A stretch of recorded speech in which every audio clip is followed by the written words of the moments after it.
Intercounty Leader editor Robert Taburn, and it's time again to check the leaderboard. The leaderboard is a look at some of the stories around Northwest Wisconsin that we're working on for next week's Intercounty Leader newspaper. Hello, everyone. We're taking some time out to look ahead to some of the stories in the next edition of the Intercounty Leader coming out on Wednesday, June 19th.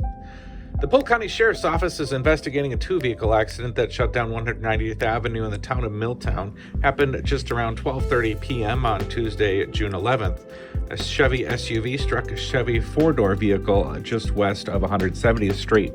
Authorities had to shut down the road in order to investigate and to get the two vehicles removed despite serious damage. To the four-door vehicle, there were no serious reports of injuries to either driver or passenger in that car, and no one in the SUV was injured as well. For the first time in a year, the National Weather Service Office has issued a tornado warning for portions of Polk County. The warning was in place from 8:15 until 8:45 on the evening of Wednesday, June 12th. It was for a small sliver of east central Polk County that included Wolf Creek. Despite the tornado warning, no damage was reported in the warned area. In fact, only storm damage reported at all to the National Weather Service was down in Amory. That's where at 11:02 there was a public report of a tree who fell in a car from thunderstorm winds. Most of the tornado reports on Wednesday evening were off to our west, where hail was in excess of 1 inch in Aitkin. 50 years later, Larson Chevrolet is still going strong as the standard bearer for business success in Burnett and Polk counties, having sold 65,000 cars over 5 decades. We'll have a sit-down interview with Terry Larson about his business. And get ready to celebrate the first summer festival of the season as we prepare to celebrate Frederick Family Days. From the petting zoo to strawberry shortcake at the depot to the street dance, we got you all covered.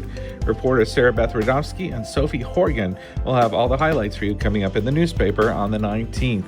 Have a good weekend, everybody. Bye.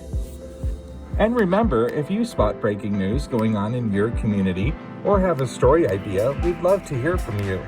Drop our newsroom an email at editor@lakeland, all one word, .ws.